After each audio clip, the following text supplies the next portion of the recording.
Hello दोस्तों, आज से हम राजस्थान पशु टीचर भर्ती के लिए पशुपालन वाले भाग के थ्योरी और एमसीक्यू की एक सीरीज स्टार्ट कर रहे हैं। तो एक दो क्लासों में थ्योरी कंप्लीट करने के बाद में मैं प्रत्येक टॉपिक के 50-60 क्वेश्चन आपको करवाऊंगा उसी टॉपिक से संबंधित। तो आज से हमारा जो पहला टॉपिक है वो आधुनिक विषय में चारवा है।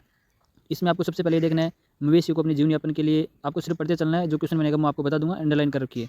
मवेशियों को अपने जीवन यापन हेतु पालने वाले लोग क्या कहते हैं? चारवाए। जो चारवाए मवेशी के चारे की तलाश में एक स्थान से दूसरे स्थान पे घूमते हैं उन्हें क्या कहते हैं? घुमंतु चारवाए। ये बात रखना, चारवाए और घुमंतु चारवाए दोनों में फ़र्क है। जो घूमते हैं इधर उधर वो क्या कहलाते हैं? घुमंतु चारवाए कहलाते हैं। 3 नंबर पॉइंट है, चारवाए की टोली के पास भेड़ बकरियों का रेवड़ झुंड, तो किसी के पास ऊँट और मवेशी रहते हैं। तो भेड़ बकरी और ऊँट है, इन तीनों का जो बहुत सारे होते हैं उन्हें रेवड़ कहते हैं। क्या कहते हैं? रेवड़ या झुंड कहते हैं। वर्ष भर फसल उगाने वाले कृषि क्षेत्र की कमी मवेशियों के लिए चारे तथा पानी की खोज, विषम मौसमी दशाओं में स्वयं एवं मवेशियों को बचाने के लिए तथा अपने उत्पादों को बेचने के लिए घुमंतु चारवाए भ्रमण करने जाते हैं। भाई उनको ये पता है इस बात का कि जहाँ चारागाह ज़्यादा होंगे वो जो चारवाए वहीं जाएंगे, और जहाँ चारागाह कम होंगे वहाँ से वो पलायन कर जाएंगे। तो ये जो टेबल है यहाँ से आपको ध्यान रखना है, टेबल यहाँ से क्वेश्चन बनेंगे। सबसे पहले हमें देखना है भारत में पाए जाने वाले चारवाए घुमंतु चारवाए मोनप्पा अर्थात मोना नाम की लड़की। ट्रिक बता रहा हूँ आपको, याद रह जाएगा इससे। मोना नाम की लड़की है, वो कहाँ रहती है? अरुणाचल प्रदेश से। मोनप्पा कहाँ के हैं? अरुणाचल के चारवाए हैं। मालधारी, माल शब्द का मतलब पैसा। पैसा देखो, राजस्थान का जो देश हमारा भारत है उसमें सबसे ज़्यादा पैसा कहाँ पे? गुजरात में है। जीडीपी उसकी ज़्यादा है। तो माल मतलब पैसा कहाँ ज़्यादा है? गुजरात में। तो मालधारी जो चारवाए हैं वो कहाँ के हैं? गुजरात के हैं। गुज्जर बकरवाल है, ये अलग अलग है लेकिन आपको एक साथ याद रखना। गुज्जर बकरवाल जम्मू कश्मीर के, सबको ध्यान में है। गदही, दी और हिमाचल का ही, दी और ही अर्थात हिमाचल। गदही हिमाचल प्रदेश के हैं। कुसमा, कुरवा, गोला तीनों कहाँ के? कर्नाटक, आंध्र, तेलंगाना है। याद रखना, तमिल का नहीं है। कर्नाटक, आंध्र और तेलंगाना, ये कन्फ्यूजन नहीं हो जाना है। कर्नाटक, आंध्र, तेलंगाना के कुसमा, कुरवा, गोला तीनों हैं। धंगर हैं वो महाराष्ट्र के हैं। रायका राजस्थान के हैं, और विशेष तौर पे मारू रायका है, उनकी भी चर्चा की जाएगी, देखना आप। बंजारा है वो राजस्थान, मध्य प्रदेश और मध्य भारत। बंजारा है, इसका आपको ध्यान में रखना है कि राजस्थान, केवल राजस्थान में नहीं है बंजारा। बंजारा राजस्थान और राजस्थान के जो पूरी सीमावर्ती इलाके हैं वहाँ पर भी बंजारा पाए जाते हैं। तो ऐसा क्वेश्चन आपको आगे मिलेगा।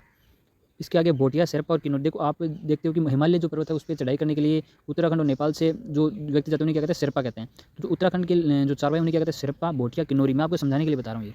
इसके आगे देखिए, जम्मू कश्मीर के गुजर बकरवाल समुदाय के लोग भेड़ बकरियों के बड़े बड़े रेवड़ रखते हैं। इस समुदाय के अधिकतर लोग अपने मवेशियों के लिए चारागाहों की खोज में भटकते भटकते 19वीं सदी में यहाँ आए थे। सर्दियों में जब ऊंची पहाड़ियों बर्फ़ से ढक जाती है तो शिवालिक की निचली पहाड़ी में आकर डेरा डालते हैं। मतलब कहने की बात यह है कि जो सर्दियाँ हैं उसमें बर्फ़ है, तो सर्दियों में ज़्यादा बर्फ़ गिरेगी तो चारागाह हैं वो ढक जाएंगे, तो वहाँ चरने के लिए कोई स्थान नहीं बचेगा, तो जानवरों को लेकर वो नीचे तलहटी में आ जाते हैं। तो ऊपर के चारागाह हैं, जब बर्फ़ नहीं होती है तो दिखाई देते हैं चारागाह, तब उन्हें बुग्याल कहते हैं। ये बात याद रखना आपको, जब चारागाह दिखाई देते हैं पर्वतों पे तो उन्हें क्या कहते हैं? बुग्याल कहते हैं। आगे बढ़ो यहाँ पे।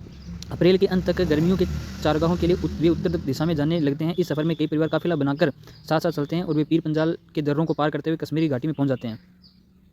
पास ही के पहाड़ों में चारवाओं का एक समुदाय रहता है। हिमाचल प्रदेश के समुदाय को गद्दी कहते हैं। तो ये पहले बता दिया कि गद्दी कौन से चारवाए हैं, कहाँ के रहने वाले हैं? हिमाचल प्रदेश के। आगे देखो, ऊंचे पहाड़ों पर स्थित प्राकृतिक चारागाह जो सर्दियों में बर्फ से अवतरित होते हैं तथा गर्मियों के बाद मानसून के समय हरे भरे हो जाते हैं, इन्हें क्या कहते हैं? बुग्याल कहते हैं। अभी मैंने बताया कि सॉरी अभी मैंने बताया कि बुग्याल भी होते हैं, जैसे हिमाचल हो चाहे उत्तराखंड हो, पर्वतीय जो इलाके हैं वहाँ पर सर्दियों के मौसम के बाद में जब गर्मी स्टार्ट होती है तो बर्फ पिघलने स्टार्ट हो जाती है, और बर्फ पिघलने के बाद में चारागाह है वो दिखाई देने लग जाते हैं। वहाँ पे हिमालय क्षेत्र में स्थित ऊंचे पहाड़ों पर स्थित प्राकृतिक चारागाह जो सर्दियों में बर्फ से अवतरित होते हैं तथा गर्मियों के बाद मानसून के समय हरे भरे हो जाते हैं। इसका मतलब क्या है कि जब बर्फ पिघलने लग जाती है, गर्मियों के अंदर बर्फ पिघलने लग जाती है, तब ये चारागाह दिखाई देते हैं। अर्थात हिमालय और पर्वतीय जो क्षेत्र है वहाँ पे जो चारागाह दिखाई देते हैं उन्हें क्या कहते हैं? बुग्याल कहते हैं। और जब ये बर्फ गिरती है तो वो चारागाह दिखाई नहीं देते हैं, तब जो चारवाए हैं वो पहाड़ों की तलहटी जहाँ सूखे चारागाह होते हैं वहाँ जाते हैं। जो सूखे चारागाह हैं जो पर्वतों की तलहटी में, उन्हें क्या कहते हैं? भाबर कहते हैं। आगे बढ़ो, ये जहाँ पे लिख रखा है देखो, बुग्याल कहते हैं। हिमाचल प्रदेश के हिमालय क्षेत्र में स्थित पहाड़ियों के निचले हिस्से में पाए जाने वाले मुख्य सूखे जंगल क्या कहते हैं? भाबर कहते हैं। बता दिया मैंने। इसका आगे नेक्स्ट पॉइंट है, गढ़वाल तथा कुमाऊं के गुज्जर चारवाए सर्दियों में भाबर के सूखे जंगलों की ओर से, गर्मियों में ऊपरी घास की मैदानों में बुग्याल की तरफ जाते हैं। ये बात क्लियर है, जब गर्मी होगी तो जो बुग्याल जो चारागाह हैं वो दिखाई देंगे, वहाँ चले जाएंगे, और सर्दी के वक्त वो पहाड़ी की तलहटी अर्थात भाबर के क्षेत्र में आ जाएंगे। नेक्स्ट पॉइंट है, सर्दी गर्मी के हिसाब से प्रत्येक वर्ग चारागाह बदलते रहते हैं। ये चलन हिमालय के पर्वतों में रहने वाले बहुत सारे चारवाए समूह में दिखाई देता है। ये बात क्लियर। आगे बढ़ो, उत्तराखंड के भाटिया, किन्नौरी तथा शेरपा समुदाय के लोग भी इस प्रकार के चारवाए थे। जब एक चारागाह की हरियाली समाप्त हो जाती है तो किसी और चारागाह की तरफ चल जाते थे। आगे बढ़ो, धंगर, ये सब बस आपको ध्यान रखना, थोड़ा कॉन्सेप्ट क्लियर है कि आपको पढ़ना है।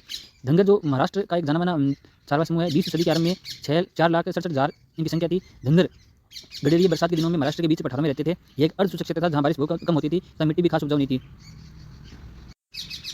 चारों ओर सिर्फ कंटीली झाड़ियां होती थी। मानसून में ये पट्टी धंगरों के जानवरों के लिए एक बड़ा चारागाह बन जाती थी। कोंकणी किसान भी धंगर चारों का दिल खोलकर स्वागत करते थे। जिस समय धंगर कोंकण पहुंचते थे उसी समय कोंकणी किसानों को खरीफ की फसल काटकर अपने खेतों को रबी फसल के लिए दोबारा उपजाऊ बनाना होता था।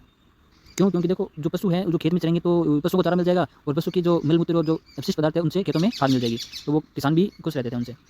धंगरों के मवेशी खरीफ की कटाई के बाद खेतों में बची गई भूंटों को खाते थे, उनके गोबर से खेतों को खाद मिल जाती थी। तो वो उनका कोंकणी किसान है वो जो धंगर चारा है उनका स्वागत करते थे। प्रश्न आ सकता है, धंगरों की मवेशी काटने के बाद में तो ये हो गया क्लियर। कर्नाटक आंध्र प्रदेश में सूखे मध्य पठार घास व पत्थरों में अटे पड़े थे। इनमें मवेशियाँ, भेड़ बकरियाँ, भेड़ियों का बसेरा रहता था। यहाँ गुल्ला समुदाय के लोग गाय भैंस पालते थे, जबकि कुरुबा समुदाय भेड़ बकरियाँ पालते हैं। ये क्वेश्चन बन सकता है कि गुल्ला समुदाय है के लोग हैं वो गाय भैंस पालते थे और कुरुबा क्या पालते थे, भेड़ बकरियाँ है।